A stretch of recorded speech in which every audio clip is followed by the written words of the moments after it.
पूर्ण पुरुषोत्तम भगवान श्री राम, आप जानते हैं बहुत से कारण है रामचंद्र जी के अवतार लेने के। हम सुनते हैं यदा यदा ही धर्मस्य, रावण का वध करने के लिए इत्यादि। एक विशेष कारण बताया गया है राम अवतार का। रामचंद्र जी अवतरित क्यों हुए? क्योंकि रामचंद्र जी के वंश में, इक्ष्वाकु वंश में, उस इक्ष्वाकु खानदान में रंगनाथ जी, ये उनके इष्टदेव अर्च विग्रह की जो पूजा थी वो लुप्त हो गई थी, और बहुत से जो उनके पूर्वज वो रंगनाथ जी की पूजा ठीक से नहीं कर रहे थे। तो रामचंद्र जी अवतरित हुए उस पूजा को उजागर कर स्थापित कर और उसके नियम बांधकर, अभी जो आप देखते हो श्रीरंगम में रंगनाथ जी की जो अर्चा पूजा चल रही है, उसे रामचंद्र जी अवतरित होकर उसका पुनरुत्थान किया। तो सोचिए, यदि पूर्ण पुरुषोत्तम भगवान अवतरित हो रहे हैं इस कारण के वजह से, तो उन्होंने कितना इंपॉर्टेंस दिया इसको, कितनी अहमियत दी है इसे।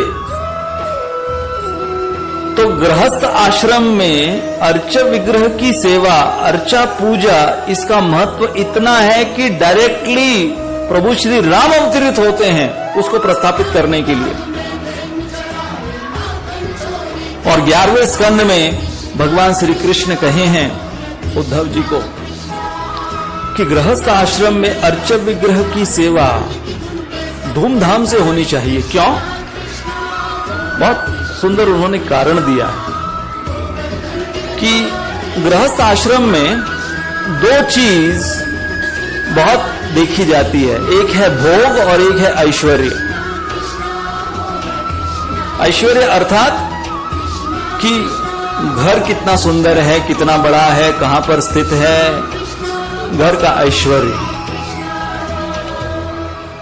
जो घर को सजाने की सामग्रियां हैं वो सब, उसको ऐश्वर्य बोलते हैं। और फिर भोग, जो शरीर से संबंधित भोग हैं गृहस्थ आश्रम में, खाना पीना इत्यादि, आराम, जो भी कुछ है, तो उसे भोग कहेंगे। तो दो चीजें, भोग और ऐश्वर्य। जब भगवान को आप ले आते हो घर पर, जैसे कि इन्होंने जगन्नाथ जी को लाया, हमारे कई भक्त गौरनिताय को लाए हैं, राधा कृष्ण को लाए हैं, लड्डू गोपाल जी को लाए हैं। जब आप ऐसे भगवान को, हाँ, लड्डू गोपाल जी के विषय में एक ब्रजवासी हमें बता रहे थे, बहुत सुंदर उन्होंने अपना भाव व्यक्त किया। उन्होंने कहा कि अधिकांश आप देखोगे कि जो भगवान कृष्ण के भक्त हैं वो लड्डू गोपाल जी को रखते हैं, और ब्रज में ज्यादा रखते हैं लड्डू गोपाल जी को अपने घर पर। क्यों रखते हैं ज्यादा लड्डू गोपाल जी को? वो कहते हैं कि जब हम वृद्ध हो जाते हैं तो अगर बेटी है घर पर तो वो तो विदा हो जाएगी विवाह के पश्चात, और बेटे जो हैं वो भी शादी करने के बाद वो अलग हो जाते हैं। इसलिए हम लड्डू गोपाल जी को रखते हैं कि ये हमारे बेटा स्वरूप है, ये कभी हमको छोड़कर नहीं जाएगा।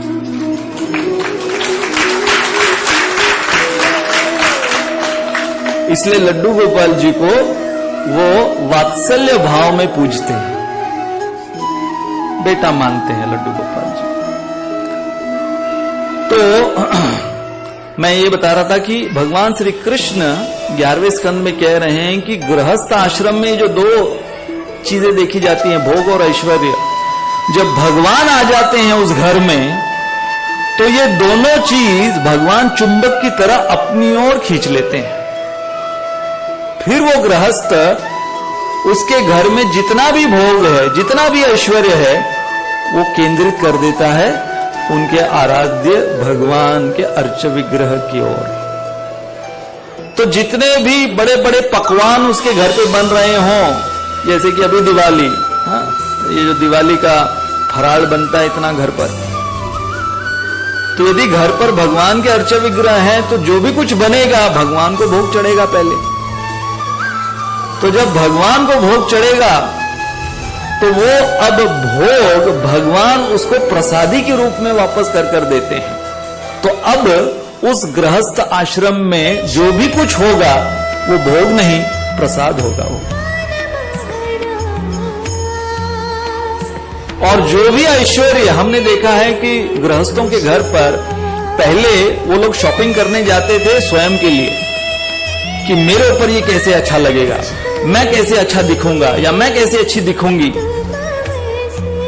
अब जैसे ही भगवान आ जाते हैं तो वो शॉपिंग भी करने जाते हैं, तो सब जगह उनको क्या दिखता है, ठाकुर जी पे ये कैसे अच्छा लगेगा, ये फूल ठाकुर जी पे कैसे अच्छे लगेंगे, ये वस्त्र ठाकुर जी पे, ये गहने ठाकुर जी पे कैसे अच्छे लगेंगे।